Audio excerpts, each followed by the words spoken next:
Hello guys, and welcome back to today's video. My name is Zig, the programming guy. In today's video guys, I want to show you how to log out Tango account. It's very easy, so guys, let's get started. Alright, so of course the first step is to open your Tango app and ensure you are already logged in. Alright, so once you want to log out, all you have to do is to look at the top left corner. You're going to find your avatar icon right there. Tap on that.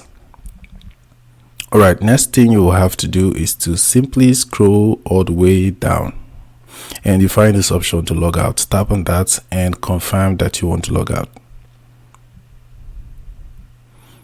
Alright, so that's it. Alright guys, so this is how you can actually log out from Tango app. Hope this video was helpful and you now know how to do it. If yes, give this video a like and you want to subscribe to get more helpful tips like this. Thanks for watching guys.